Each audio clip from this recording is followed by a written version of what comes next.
குளிப்பிட விஷயத்து நோம்பு விஷயம் இல்லை.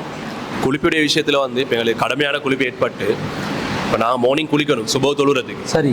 அந்த டைமில் எனக்கு நல்ல காய்ச்சல் ஒன்றும் இல்லை. நார்மலாக எங்களுக்கு ஒரு சளி காய்ச்சலோ பீனஸ் அந்த மாதிரி ப்ராப்ளம் ஈகிறவங்க அந்த டைமில் எப்படி செஞ்சுக்கிறேன்? குளிக்காமல் பொடியை வாஷ் பண்ணிட்டு தைமம் செய்கிறதா, இல்லாட்டி சாதாரண காய்ச்சல்னால குளிச்சுட்டே காய்ச்சலை பொறுத்து அதுக்கு மெடிசின் செய்கிறதா? அதாவது அவர் என்ன கேட்கிறாருன்னா, ஒருத்தருக்கு குளிப்பு கடமையாகுது.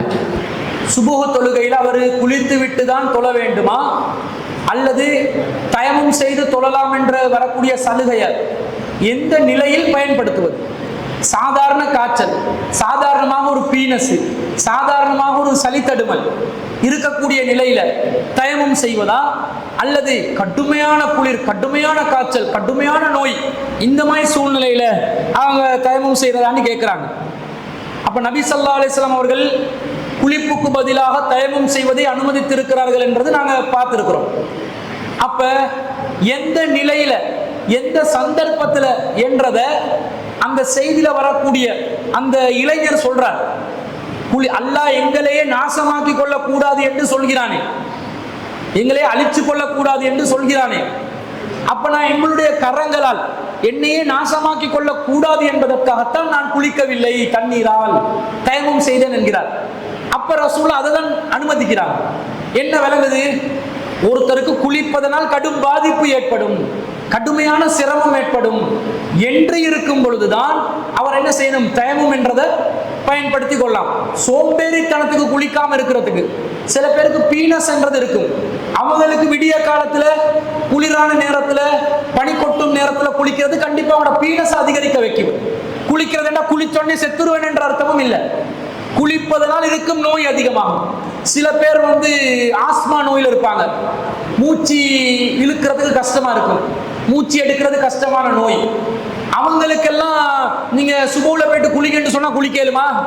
குளிச்சா அவங்களோட இழப்பு எண்ணுவாங்க தானே, இழப்பு நோய் அது கூடிடும், மூச்சு திணறெல்லாம் ஏற்பட்டுரும். அப்படி லேட்டாகி குளிச்சா அவங்க சாதாரணமா இருப்பாங்க. பகல் நேரத்துல அல்லது சுடு தண்ணி வச்சு குளிக்கணும், குளிர் இல்லாத பனி இல்லாத நேரமா இருக்கணும், கடும் பயங்கரம் இருக்கணும் என்றது அர்த்தமும் இல்லை. சர்வ சாதாரணமா சில பல காரணங்களை சொல்லி குளிக்கணும் என்ற அர்த்தமும் இல்லை. நியாயத்தை பார்க்கணும், மனசாட்சிப்படி பார்க்கணும். இந்த நேரத்துல நான் குளிப்பதனால் என்னுடைய நோய் அதிகரிக்கும், எனக்கு அழிவு ஏற்படும் என்ற நியாயம் இருந்தா, அது செத்து உடனே செத்து மடிவேன் என்ற அர்த்தம் இல்லை. இருக்கிற நோய் கூடும், இல்லாம நோய் இன்னும் நீடிக்கும், எனக்கு சிரமம் ஏற்படும், மூச்சு திணறல் ஏற்படும், என்னுடைய சளி பிரச்சனை நீங்காது, டாக்டரே எனக்கு மருத்துவ ரீதியாக சொல்லியிருப்பான் ஆலோசனை, நீங்க காலை பொழுதுல குளிக்க வேணாம், குளிக்கிறதா இருந்தா நீங்க பகல் நேரத்துல குளிங்க, ஒரு 11 மணி 12 மணி அளவுல சூரியன் உச்சிக்கு வர்ற நேரத்துல குளிச்சாதான் நல்லா இருக்கும் என்னெல்லாம் அட்வைஸ் பண்ணுவாங்க. அதெல்லாம் கருத்துல கொண்டு விளங்கணும். நான் சுப நேரத்துல குளிப்பதனால் குளிரின் காரணமாக, பனியின் காரணமாக, தண்ணீரின் காரணமாக எனக்கு இருக்கும் நோய் அதிகரிக்கும் என்ற நிலை நம்முடைய மனசாட்சியை வச்சு தீர்மானித்து நாம் முடிவெடுக்கணும். உள்ளங்களை அறிந்தவன் அல்லாஹ், வல்லாஹு அலமு பிதாத்தி சுதூர், உள்ளங்களில் உள்ளதை அல்லாஹ்வே நன்கு அறிந்தவன்.